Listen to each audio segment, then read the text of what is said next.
Panorama group, जो सोचता है वो करता है। आपके अपने सपनों का आशियाना। नमस्कार दोस्तों, मेरा नाम ज्ञानेश्वर है और आपने देखना शुरू किया है बिहार विधानसभा चुनाव को लेकर लाइव सिटीज का विशेष कार्यक्रम द बिहार बैलेट। और आज देखिए, जब हम इस कार्यक्रम में इतिहास बताते हैं, वर्तमान बताते हैं, भविष्य को रेखांकित करते हैं, तो हम बताने जा रहे हैं उन 20 नामों को जिन्होंने 2020 के विधानसभा चुनाव में, या यूं कहें कि वे 20 उम्मीदवार जिन्होंने 2020 के विधानसभा चुनाव में सर्वाधिक मत हासिल किए। 243 विधानसभा क्षेत्रों में टॉप 20 कैंडिडेट्स। हम यह जानकारी इलेक्शन कमीशन ऑफ इंडिया के डाटा के हिसाब से दे रहे हैं और ये जानकारी वोटों के अंतर से नहीं है, मतलब जीत हार के अंतर से नहीं है। यह जानकारी सर्वाधिक मत प्राप्त करने वाले उम्मीदवारों की है। और देखिए, जो लड़े हैं उनके ही बारे में बताएंगे। अब 2020 में नीतीश कुमार चुनाव तो लड़ नहीं रहे थे, तब सुशील कुमार मोदी भी जीवित थे, वे भी चुनाव नहीं लड़ रहे थे। और यह भी आप देखेंगे, देखिए पूरा वीडियो देखिएगा। पहले तो आपको उम्मीदवारों के नाम बताएंगे, सभी के सभी जिन 20 उम्मीदवारों का नाम हम बताने जा रहे हैं, जिन्हें बिहार विधानसभा चुनाव 2020 में सर्वाधिक वोट मिले थे, वे विजयी हुए। लेकिन बाद में उन्हें क्या मिला, और यह भी बताएंगे कि किस पार्टी के कितने उम्मीदवार इन टॉप 20 में शामिल है, सर्वाधिक किस पार्टी के हैं, महागठबंधन में किस किस पार्टी में टक्कर हुई, और कौन कहां रहा, कौन कहां चला गया। तो देखिए, हम शुरू करते हैं। फिर से हम स्पष्ट कर दें, सर्वाधिक मत प्राप्त करने वाले उम्मीदवारों की यह सूची है टॉप 20 की। तो 2020 के बिहार विधानसभा चुनाव में पूरे बिहार में 243 विधानसभा क्षेत्रों में सबसे अधिक मत हासिल कर चुनाव जीता था भागलपुर के कहलगांव में पवन कुमार यादव ने, भारतीय जनता पार्टी के प्रत्याशी, और इन्हें 1,15,538 मत आए थे। समझिए, भाजपा के यादव जी 2020 के चुनाव में सबसे बड़े विजेता थे। तो पवन कुमार यादव कहां, नंबर 1 पर। अब 2025 में भाजपा इन्हें टिकट देगी या नहीं देगी, क्योंकि कहलगांव में टिकट को लेकर घमासान है, यह देखने की बात है। अब देखिए, दूसरा नंबर जिन्हें सबसे अधिक मत मिला वह भी भाजपा की ही है, कविता देवी, जिन्होंने कोढ़ा विधानसभा क्षेत्र से चुनाव जीता और इन्हें 1,04,625 मत मिले थे। तो दूसरे पायदान पर भी भाजपा, लेकिन तीसरे पायदान पर सर्वाधिक मत प्राप्त करने वाले उम्मीदवारों में तीसरे पायदान से बीजेपी गायब हो गई, आरजेडी भी नहीं आया, जेडीयू भी नहीं आया, कांग्रेस भी नहीं आई। तो आया कौन? तो तीसरे पायदान पर बलरामपुर से महबूब आलम जीते, सीपीआई माले के प्रत्याशी, महागठबंधन के उम्मीदवार, 1,04,489 मत हासिल कर। आपको पता है, महबूब आलम की छवि कुछ दूसरी है, वह आम आदमी के नेता माने जाते हैं। तो महबूब आलम तीसरे सबसे बड़े वोट प्राप्त करने वाले उम्मीदवार थे 2020 में। चौथे नंबर पर देखिए, चौथे नंबर पर फिर से भाजपा के प्रत्याशी रहे आलोक रंजन, सर्वाधिक मत प्राप्त करने वालों में। आलोक रंजन सहरसा से चुनाव जीते और इन्हें मत आया 1,03,538। अब देखिए, 5वें नंबर पर कांग्रेस ने स्थान बना लिया, आरजेडी ने नहीं।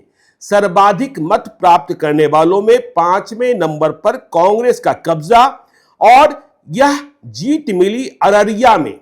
अररिया में कांग्रेस के प्रत्याशी अबिदुर रहमान 1,03,054 मत लाकर सर्वाधिक मत प्राप्त करने वाले टॉप 20 उम्मीदवारों की सूची में शामिल हो गए। तो आप यह कह सकते हैं कि महागठबंधन में सबसे अधिक मत पहले महबूब आलम को मिला और फिर कांग्रेस के अबिदुर रहमान को मिला, दोनों अकलियत। अब देखिए, छठे स्थान पर जेडीयू की एंट्री होती है, जनता दल यूनाइटेड की एंट्री होती है। 2020 में जेडीयू किस तरीके से लुढ़क रही थी, उठ रही थी, किस तरीके से नतीजों में 43 सीटों पर सिमट गई थी, लेकिन छठे स्थान पर बिना किसी विवाद में रहने वाले बिहार सरकार में मंत्री भी हैं, कभी विवाद में हमने देखा नहीं और सादगी पसंद, नाम है नरेंद्र नारायण यादव। आलमनगर से चुनाव जीते और इन्हें 1,02,517 मत आया। तो छठा उम्मीदवार जिन्हें सर्वाधिक मत मिला वह नरेंद्र नारायण यादव। सातवें स्थान पर फिर बीजेपी की एंट्री होती है विद्यासागर केसरी। विद्यासागर केसरी फारबिसगंज में बीजेपी के प्रत्याशी 1,02,212 मत इन्हें मिले। अब देखिए आठवें पायदान पर सर्वाधिक मत प्राप्त करने वालों में पवन कुमार जायसवाल, फिर से बीजेपी ढाका से 99,792 मत, मतलब अब जो आंकड़ा है वह 1 लाख से नीचे की ओर जा रहा है। 9वें स्थान पर देखिए आरजेडी की सबसे बड़ी विनर, वोटों के लिहाज से, अंतर के लिहाज से नहीं, सर्वाधिक मत हासिल करने वाले उम्मीदवारों की सूची में रेखा देवी मसौरी से रेखा देवी जीती और इन्हें मत आया 98,696, 98,696। फिर देखिए आगे देखिए जयप्रकाश यादव 10वें पायदान पर भाजपा के हैं। तो भाजपा के जयप्रकाश यादव नरपतगंज में 10वें सबसे अधिक वोट हासिल करने वाले उम्मीदवार, जिन्हें मत आया 98,397।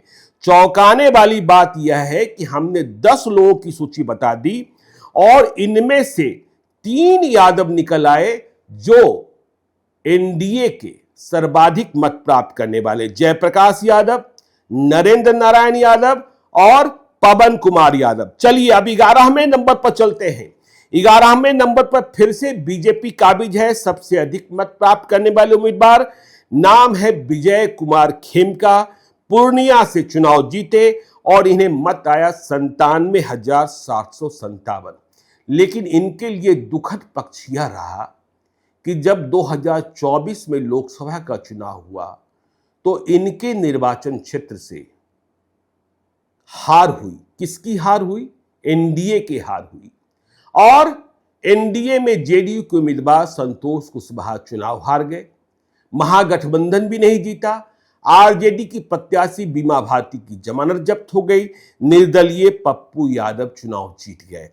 तो देखिए अब 11वें से चलते हैं आगे 12वें पर, फिर से भाजपा के यादव जी, और यह ऐसे वैसे नहीं है, लगातार जीतते चले आ रहे हैं। ये है पटना साहिब से। मुश्किलें आती हैं इनको हर चुनाव में। 2015 में तो बहुत ही गंदे तरीके से फंस गए थे, लेकिन 2020 में भी चुनाव जीते नंदकिशोर यादव पटना साहिब से। मत आया 97,692, नंदकिशोर यादव। अब देखिए 13वें स्थान पर जिस नाम को आप तलाश रहे होंगे, जानना चाह रहे होंगे, क्योंकि 2025 में मुख्यमंत्री पद की रेस में तेजस्वी यादव का नाम नीतीश कुमार के बाद महागठबंधन की ओर से सबसे बड़ा तो है ही। तो तेजस्वी यादव 13वें पायदान पर थे राघोपुर में और इन्हें मत आया था 97,404। पार्टी बताने की जरूरत नहीं है, आरजेडी के हैं, आरजेडी में सब कुछ है। वो ये ही तय करते हैं किसे टिकट मिलेगा और किसे टिकट नहीं मिलेगा। तो अब तक 13 लोगों की सूची में 2 स्थानों पर आरजेडी दिखा है। अब देखिए 14वें स्थान पर चलते हैं। सबसे अधिक मत प्राप्त करने वालों में पटना के दीघा विधानसभा क्षेत्र में संजीव चौरसिया, इन्हें मत आया 97,318। देखिए अब 15वें स्थान पर फिर से जेडीयू की एंट्री हो रही है और जेडीयू में कौन? लेसी सिंह पूर्णिया में धमदाहा से फिर से चुनाव जीतती है। 2020 का नीतीश कुमार का वो चुनाव प्रचार भी याद होगा आपको।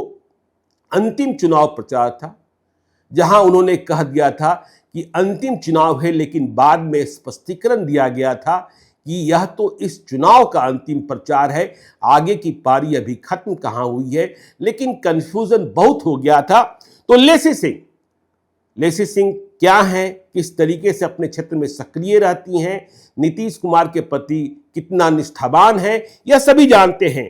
तो लेसी सिंह धमदाहा से चुनाव जीती 15वें पायदान पर और इन्हें मत आया 97,057, 97,057। 16वें स्थान पर फिर से बीजेपी, पीरपैंती से ललन कुमार, इन्हें मत आया 96,229, 96,229। अब देखिए 17वें स्थान पर जिन्होंने पाला बदल लिया, कौन? जमा खान, बसपा के प्रत्याशी, बहुजन समाज पार्टी के प्रत्याशी, मायावती के उम्मीदवार, अकेले बसपा के प्रत्याशी थे जिन्हें 2020 में सफलता मिली थी और सर्वाधिक मत प्राप्त करने वालों में टॉप 20 में यह 17वें स्थान पर थे। इन्हें मत आया था 95,245।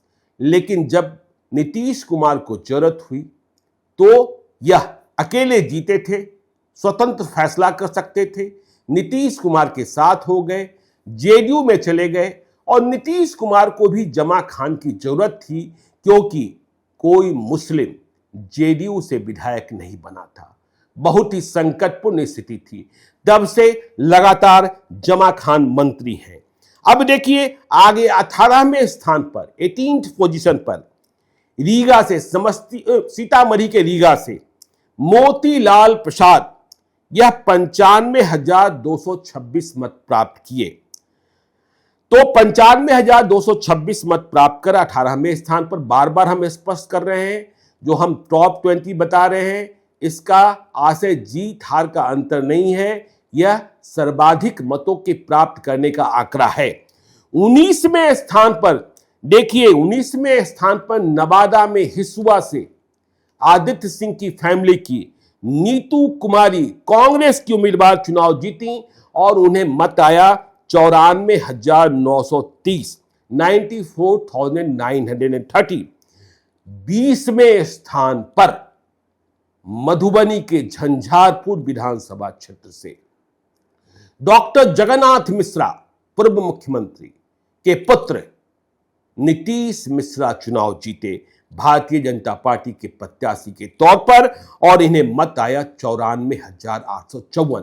तो यह टॉप 20 कैंडिडेट्स की सूची थी जिन्हें सर्वाधिक मत मिले थे। और जैसा हमने वीडियो के प्रारंभ में बताया था कि हम यह भी बताएंगे कि टॉप 20 में किस पार्टी के कितने उम्मीदवार, कितने विजेता शामिल हैं। तो देखिए भारतीय जनता पार्टी से इस टॉप 20 में 12 को जगह मिली। कौन कौन?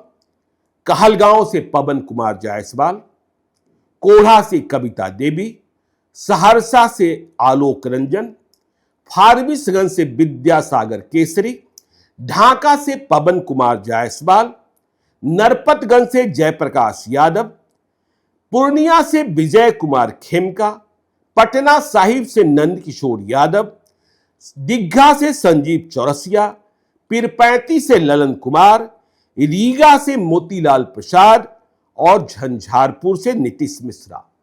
जेडीयू को सिर्फ 2 जगहों पर, 2 विधानसभा क्षेत्रों में इन टॉप 20 में बड़ी जीत मिली, मतलब सबसे अधिक मत हासिल हुए। तो कौन जेडीयू के 2?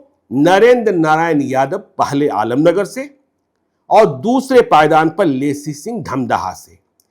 आरजेडी से भी सिर्फ 2 सबसे बड़ी पार्टी बनकर उभरी थी, लेकिन आरजेडी टॉप 20 में सिर्फ 2 जगह बना पाई, रेखा देवी मसौरी से और तेजस्वी प्रसाद यादव राघोपुर से। देखिए आरजेडी से कमतर कहीं नहीं थी टॉप 20 की सूची में कांग्रेस। आरजेडी से यदि 2 तो कांग्रेस से भी 2, अबिदुर रहमान अररिया से और नीतू कुमारी हिसुआ से, माले से महबूब आलम अकेले बलरामपुर से और बसपा से जमा खान जो बाद में जेडीयू में चले गए चैनपुर से। अब आपको हम बताते हैं कि जो ये टॉप 20 है उनमें आगे किसको क्या मिला। तो देखिए, नीतीश कुमार चुनाव नहीं लड़ रहे थे, मुख्यमंत्री बन गए। देखिए, टॉप 20 में तारकिशोर प्रसाद शामिल नहीं थे, रेणु देवी शामिल नहीं थी, लेकिन दोनों डिप्टी सीएम बने थे। अब नहीं है, अब तो विजय कुमार सिन्हा और सम्राट चौधरी हैं। सम्राट चौधरी ने भी चुनाव नहीं लड़ा था, विजय कुमार सिन्हा भी टॉप 20 में नहीं थे। लेकिन टॉप 20 में भाजपा के जो 12 हैं उनमें नंदकिशोर यादव आज की तारीख में बिहार विधानसभा के अध्यक्ष हैं। पटना साहिब से वे फिर से चुनाव लड़ेंगे या वहां परिवर्तन होगा, यह देखने की बात होगी, क्योंकि वहां समीकरण कुछ बनता बिगड़ता दिखाई पड़ रहा है, कुछ नए प्रकार की दावेदारी हो रही है। और एक शिशिर कुमार जो पटना की महापौर सीता साहू के बेटे हैं, वह चुनाव लड़ने पर आमादा हैं। तो नंदकिशोर यादव जो टॉप 20 में शामिल थे, वह बिहार विधानसभा के अध्यक्ष हैं। मोतीलाल प्रसाद, यह भी देखिए, बिहार मंत्री परिषद का जब विस्तार हुआ 2025 में, तो ये मंत्री बनाए गए, रीगा से जीते हुए विधायक हैं। नीतीश मिश्रा झंझारपुर से जीते हुए विधायक, बिहार सरकार के उद्योग मंत्री हैं। पहले शाहनवाज हुसैन, जब एनडीए की सरकार बनी 2020 में, तो शाहनवाज हुसैन बने थे। फिर जब एनडीए की सरकार गिरी थी, महागठबंधन की सरकार बन गई थी, तो समीर कुमार महासेठ बने थे, आरजेडी के विधायक, जो मधुबनी से चुनाव जीते थे।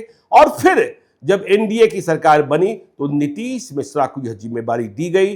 नीतीश मिश्रा विभाग को संभालने का प्रयास कर रहे हैं, फिर से झंझारपुर लड़ेंगे, इफबट तो लगा ही रहता है। तो जेडीयू में देखिए, हमने बीजेपी के बारे में जानकारी दे दी। जेडीयू ने टॉप 20 में शामिल दोनों को, मतलब आलमनगर के नरेंद्र नारायण यादव को और धमदाहा की लेसी सिंह को बिहार सरकार में मंत्री बना रखा है, और दोनों को काफी सम्मान भी मिलता है। अब आरजेडी की बात करें तो आरजेडी तो अब सत्ता में है नहीं, लेकिन टॉप 20 में शामिल रेखा देवी और तेजस्वी यादव, जब महागठबंधन की सरकार थी तो रेखा देवी को मौका नहीं मिला था, लेकिन तेजस्वी यादव डिप्टी सीएम थे और महागठबंधन की ओर से बिहार सरकार में सर्वे सर्वा थे। देखिए, हम यह भी कह सकते हैं कि बसपा से जीते जमा खान, जो बाद में जेडीयू के साथ चले गए, वह भी बिहार सरकार में मंत्री बने हुए हैं। तो टॉप 20 में यदि हम जेडीयू के 3 को मान ले, एक पलटी मारने के बाद, तो वो तीनों शामिल हैं। अब कांग्रेस वाले अबिदुर रहमान और नीतू कुमारी को मौका तो मिला नहीं कभी।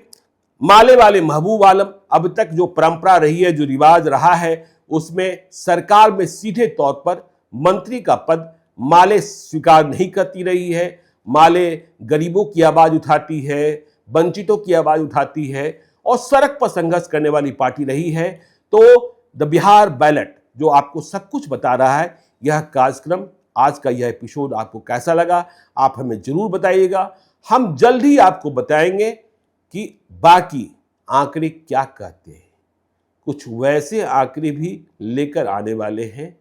इलेक्शन कमीशन ऑफ इंडिया का डाटा है जो किसी को चुभेगा, किसी को अच्छा लगेगा, लेकिन आंकड़े तो आंकड़े हैं, हम उसमें कोई परिवर्तन कर नहीं सकते हैं। हमारा काम सिर्फ बताना है जो हम आपको बता रहे हैं। तो देखते रहिए लाइव सिटीज को। यदि अब तक आपने हमारी यूट्यूब चैनल लाइव सिटी को सब्सक्राइब नहीं किया है तो जरूर कर लीजिएगा, और यदि इस वीडियो को आप फेसबुक पेज के माध्यम से देखें तो पेज को लाइक कीजिएगा। हैंडल एक्स पर भी हमें फॉलो कीजिए। धन्यवाद।